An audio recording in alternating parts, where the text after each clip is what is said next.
अस्सलाम वालेकुम dear students. हम एक सांस लेते हैं और एक सांस बाहर निकालते हैं। ऑक्सीजन को इनहेल करते हैं और कार्बन डाइऑक्साइड को एक्सहेल करते हैं। इसी तरह जो पौधे हैं वो भी कार्बन डाइऑक्साइड को इनहेल करते हैं और ऑक्सीजन को एक्सहेल करते हैं। तो इस तरीके से हम इंसान और पौधे दोनों एक दूसरे के साथ गैसेस का एक्सचेंज करके दोनों बहुत खुश रहते हैं। इसी तरह जो हमारा दिमाग है वो भी यही चाहता है कि उसमें हम एक सोच के बाद दूसरी सोच पे चले जाएं, दूसरी के बाद हम तीसरी सोच पे चले जाएं, तीसरी के बाद हम चौथी सोच पे चले जाएं। लेकिन बाज़ औक़ात क्या होता है कि हम एक सोच को अपने जहन में इतना ज़्यादा बिठा लेते हैं, एक सोच के ऊपर इतना ज़्यादा सोचते हैं कि हम उस सोच से बाहर ही नहीं निकल पाते, उसको वहम की हद तक सोचते हैं। तो फिर क्या होता है कि हम अपने दिमाग को ये इंस्ट्रक्शन दे रहे होते हैं कि भाई अपना तो सांस रोक, मैं ज़रा इस सोच के बारे में सोच लूँ। तो आप सोचें, अगर आप अपना सांस रोक लें तो आपका दम घुटने लगेगा और आप मरने लगेंगे। तो इसी तरह जब आप दिमाग के सांस को रोकते हैं, दिमाग में एक सोच के ऊपर अटक कर रह जाते हैं, बिला वजह की फिक्रें उसमें ऐड कर लेते हैं, तो उसमें भी क्या होता है, वो दिमाग अपनी नॉर्मल फंक्शनिंग नहीं कर पाता। तो इसी तरह हमें चाहिए कि हम एक सोच के बाद दूसरी सोच पर चले जाएं और बिला वजह किसी चीज़ को ज़्यादा नहीं सोचना चाहिए। ज़िंदगी में परेशानियां आती रहती हैं, ज़िंदगी चलते रहने का नाम है। हमें अच्छे दिनों को उम्मीद रखनी चाहिए और अपनी मेहनत जारी रखनी चाहिए। आज जो हमारा टॉपिक है coordinate covalent bond. Coordinate covalent bond दरअसल कोवेलेंट बॉन्ड की एक टाइप है। लास्ट लेक्चर्स में हमने केमिकल बॉन्ड क्या होता है, फिर उसमें हमने उसकी जो टाइप्स हैं covalent bond, ionic bond, detail से पढ़ा है। उनका लिंक डिस्क्रिप्शन में मैंने शामिल कर दिया है, आप वहां से जाकर उनके डिटेल्स लेक्चर देख सकते हैं। कोऑर्डिनेट कोवेलेंट बॉन्ड का दूसरा नाम डेक्टिव बॉन्ड भी है। The type of covalent bonding, ये कोवेलेंट बॉन्डिंग की एक टाइप है। कोवेलेंट बॉन्ड को आप रिकॉल करें, उसमें क्या होता था कि दो एटम होते थे हमारे पास, एक एटम ए पास कर लें और एक एटम बी। तो जो ए है वो अपना एक इलेक्ट्रॉन शेयर करता था, इसी तरह जो बी है वो अपना एक इलेक्ट्रॉन शेयर करता था। तो ये दोनों एटम अपना एक एक इलेक्ट्रॉन शेयर करके आपस में सिंगल कोवेलेंट बॉन्ड बना लेते थे। तो कोवेलेंट बॉन्ड में क्या होता है कि दो एटम अपना एक एक इलेक्ट्रॉन शेयर करते हैं, जबकि जो कोऑर्डिनेट कोवेलेंट बॉन्ड है, the type of covalent bonding in which the bond pair of electron is donated by one bonded atom only. इसका मतलब यह है कि इसमें जो बॉन्ड पेयर का इलेक्ट्रॉन है वो जस्ट एक एटम डोनेट करेगा दूसरे एटम को। यहां पर देखें आप, ए अपना इलेक्ट्रॉन शेयर कर रहा है, बी अपना इलेक्ट्रॉन शेयर कर रहा है, जबकि जो कोऑर्डिनेट कोवेलेंट बॉन्ड है उसमें दोनों इलेक्ट्रॉन एक ही एटम डोनेट करेगा दूसरे एटम को। इसकी मजीद एक्सप्लेनेशन हम एग्जांपल्स में देखते हैं। मैं सबसे पहले आपको इलेक्ट्रॉनिक कॉन्फ़िगरेशन बताऊंगा, उसके बाद हम मॉलिक्यूल्स की एग्जांपल्स पर जाएंगे। इलेक्ट्रॉनिक कॉन्फ़िगरेशन में सबसे पहले हम नाइट्रोजन के इलेक्ट्रॉनिक कॉन्फ़िगरेशन देखते हैं।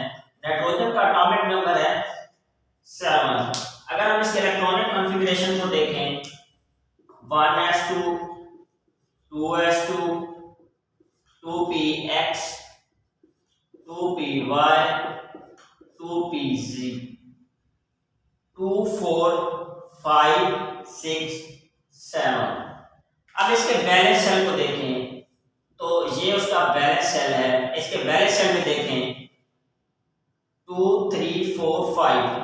अब ये जो तीन सिंगल इलेक्ट्रॉन हैं, तो ये तीन सिंगल इलेक्ट्रॉन बॉन्ड बनाएंगे, और ये जो एक इलेक्ट्रॉन का पेयर है 2s ऑर्बिटल में, तो ये लोन पेयर कहलाता है। इसी तरह अगर हम नाइट्रोजन के बाद हाइड्रोजन के इलेक्ट्रॉनिक कॉन्फ़िगरेशन देखें तो इसका एटॉमिक नंबर होता है 1। इसके इलेक्ट्रॉनिक कॉन्फ़िगरेशन देखें 1s1। इट मींस हाइड्रोजन का एटॉमिक नंबर 1 है तो उसका एक ही सब शेल होगा, उसके अंदर एक ही इलेक्ट्रॉन है। इसी तरह अगर हम क्लोरीन के इलेक्ट्रॉनिक कॉन्फ़िगरेशन देखें तो फ्लोरीन का एटॉमिक नंबर है 9, 1s2 2s2 2px 2py 2pz 2 4 5 6 7 8 9। एक बार ध्यान में रखें स्टूडेंट्स, मैं वैलेंस शेल को इसलिए फोकस कर रहा हूँ यहाँ पर भी और यहाँ पर भी, क्योंकि जो बॉन्डिंग है, जो एटम बॉन्ड में हिस्सा लेते हैं, बॉन्डिंग में जस्ट वैलेंस शेल के इलेक्ट्रॉन हिस्सा लेते हैं। तो इसमें देखिए हमारे पास ये 3 पेयर ऑफ इलेक्ट्रॉन है। ये जो 3 पेयर ऑफ इलेक्ट्रॉन है, ये 3 लोन पेयर। किसी भी एटम के इलेक्ट्रॉनिक कॉन्फ़िगरेशन को हम देखकर बता सकते हैं कि उस एटम के अंदर कितने लोन पेयर होते हैं और कितने बॉन्ड पेयर्स होते हैं। ये तीनों डबल डबल इलेक्ट्रॉन हैं, तो फ्लोरीन के अंदर 3 लोन पेयर होंगे और एक क्या होगा, bond pair. It means fluorine 3 lone pair और एक बॉन्ड बनाएगा, जबकि जो नाइट्रोजन है उसमें एक लोन पेयर होगा और ये 3 बॉन्ड बनाएगा। इसी तरह अगर हम बोरान के इलेक्ट्रॉनिक कॉन्फ़िगरेशन देखें तो बोरान का एटॉमिक नंबर है 5, 1s2 2s2 2px 2py 2pz 2 4 5। अब देखें टोटल इसके 5 इलेक्ट्रॉन है, 2 4 5। यहां से 2s2 से एक इलेक्ट्रॉन जंप करके कहां चला जाएगा, 2py में। तो इसके वैलेंस शेल में अगर हम इसके इलेक्ट्रॉनिक कॉन्फ़िगरेशन देखें तो इसके वैलेंस शेल में टोटल 3 इलेक्ट्रॉन है और तीनों के तीनों सिंगल इलेक्ट्रॉन है। तो ये कितने बॉन्ड बनाएगा, 3 बॉन्ड बनाएगा। इट मींस बोरान 3 बॉन्ड बनाएगा, फ्लोरीन 1 बॉन्ड बनाएगा, हाइड्रोजन 1 बॉन्ड बनाएगा और नाइट्रोजन 3 बॉन्ड बनाएगा। ये हमने इलेक्ट्रॉनिक कॉन्फ़िगरेशन से देखा है। अगर हम एग्जांपल की तरफ चलें, ये हाइड्रोजन, इसके ऊपर पॉजिटिव चार्ज है। हाइड्रोजन के ऊपर जब पॉजिटिव चार्ज आता है तो उसको हम कहते हैं प्रोटॉन। हाइड्रोजन के ऊपर पॉजिटिव चार्ज कैसे आता है, हाइड्रोजन के वैलेंस शेल में एक ही इलेक्ट्रॉन होता है। अगर हाइड्रोजन अपना वो एक ही इलेक्ट्रॉन लूज कर ले तो उसके ऊपर पॉजिटिव चार्ज आ जाता है। अब चूंकि हाइड्रोजन के ऊपर पॉजिटिव चार्ज आ गया है, उसके अंदर जो एक इलेक्ट्रॉन था उसने वो एक ही इलेक्ट्रॉन लूज कर दिया है, तो हाइड्रोजन को अपना डुप्लेट पूरा करने के लिए, अपने आप को स्टेबल करने के लिए 2 इलेक्ट्रॉन की जरूरत है। तो हाइड्रोजन प्रोटॉन की फॉर्म में अगर किसी ऐसे मॉलिक्यूल के साथ चला जाए, किसी ऐसे मॉलिक्यूल के पास चला जाए, किसी ऐसे मॉलिक्यूल को अप्रोच करे, जिसमें एग्जांपल हम देख रहे हैं जैसा कि अमोनिया NH3। अमोनिया को देखें तो नाइट्रोजन कितने बॉन्ड बनाते हैं, 3 बॉन्ड। तो नाइट्रोजन 3 बॉन्ड किसके साथ बना रहा है, हाइड्रोजन के साथ, और एक क्या है उसके ऊपर लोन पेयर, ये लोन पेयर मौजूद है। तो जब प्रोटॉन अप्रोच करता है किसी ऐसे मॉलिक्यूल को जिसके ऊपर एक लोन पेयर मौजूद हो, ये जो लोन पेयर होता है ना, ये वाला पोर्शन, ये लोन पेयर बॉन्ड बनाने में हिस्सा नहीं लेता। तो चूंकि नाइट्रोजन के ऊपर ये लोन पेयर फ्री मौजूद होता है, तो ये नाइट्रोजन अपना लोन पेयर किसको डोनेट कर देता है, प्रोटॉन को डोनेट कर देता है, ताकि प्रोटॉन का डुप्लेट कंप्लीट हो जाए और प्रोटॉन क्या हो जाए, स्टेबल हो जाए। तो ये जो नॉन बॉन्डेड इलेक्ट्रॉन का पेयर मौजूद है नाइट्रोजन के ऊपर, ये नाइट्रोजन अपना ये नॉन बॉन्डेड इलेक्ट्रॉन पेयर, जिसको हम लोन पेयर भी कहते हैं, किसको डोनेट कर देगा, हाइड्रोजन को डोनेट कर देगा, प्रोटॉन को डोनेट कर देगा। तो इस तरीके से प्रोटॉन ये 2 इलेक्ट्रॉन लेकर स्टेबल हो जाएगा और इस तरीके से ये जो मॉलिक्यूल बनेगा, ये मॉलिक्यूल बनेगा NH4 प्लस अमोनियम। अमोनिया ने अपना लोन पेयर किसको डोनेट किया है? प्रोटॉन को। तो ऐसा bond, the type of covalent bond in which the bond pair of electron is donated by one bonded atom, ऐसा बॉन्ड जिसमें जो इलेक्ट्रॉन का पेयर है एक बॉन्डेड एटम, ये नाइट्रोजन ही डोनेट कर रहा है किसको? प्रोटॉन को। तो इस तरीके से इनके दरमियान ये जो बॉन्ड बनता है, इस बॉन्ड को हम एरो से शो करते हैं। ये जो एरो हेड वाली साइड है वो एक्सेप्टर की तरफ होता है, और जो टेल वाली साइड है वो डोनर की तरफ होती है। What is donor and acceptor? The atom which donates the electron pair. अब देखें NH3 इलेक्ट्रॉन का पेयर डोनेट कर रहा है, तो ये क्या होगा?